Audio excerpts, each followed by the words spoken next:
the marvelous creator, taking time to form each of my members speck by speck of dust, carefully placing every particle of my being in its rightful position in accordance to his holy design, molded the masterpiece he envisioned from the beginning of time. Gently sculpting what turned into my legs, arms, and neck end, giving me impressions of priceless worth. His fingers smoothly graced across the earth and beckoned beauty and wisdom to lay their claim as I became his sandcastle, a place of royal dwelling, a temple purposed to carry the presence of a king.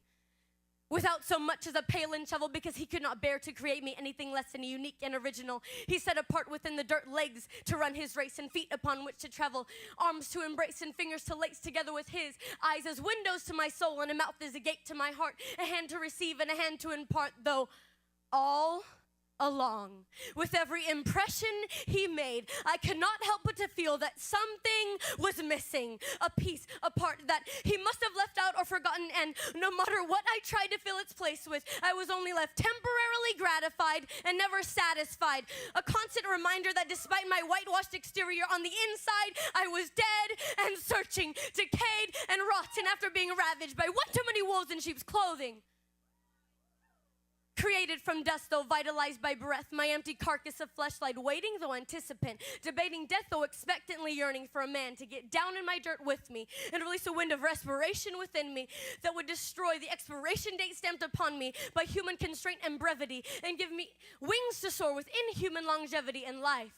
More abundantly I paused, blinded by the curtain veil covering my eyes and ignorantly deaf to hear the truth, until in one moment, my lungs were filled, eyes opened, and soul revived. My lover made me believe in love at first sight and ravished my heart with one glance of his eyes, one moment captured in the unending labyrinth of his gaze, and I found myself lost in an infinite pursuit that left me changed at every turn. Eyes like fire, a beauty forever burned into my memory. My spirit was branded with a mark of his love. With every instant, his passion pierced into the depths of me. With a compassionate touch, he strummed a melody of new life on the strings of my heart, replacing my blood with his, exchanging my mortality for his pure love's vitality. He awakened me. In that very moment, something within me shifted, and I could only question how a misfit could be his fit. He jealously tore away the labels of orphan, cast away, mistreated, and broken, and carefully mended every wound upon my spirit with a needle and thread of empathy, piecing together every fragment of my identity and redeeming me with the gift of a mindset of serenity, overcome by eternity. His love filled the void of destiny within my chest, the seemingly endless cavity that constantly reminded me of the weight of gravity that held me down until I dove off the shore and into the abyss of his mercy and was inverted upside down into a supernatural climb towards heavenly fulfillment. Losing all concept of what I considered to be reality, and upon acquaintance with the world beyond the earthly firmament, I set my treasures on and sought truth in. I was introduced to the God who is more real than the air I breathe. Yahweh. With every inhalation, I take in a measure of the creation that he spoke into existence with nouns, verbs, and adjectives, infusing nitrogen with oxygen and 8 other compounds and elements.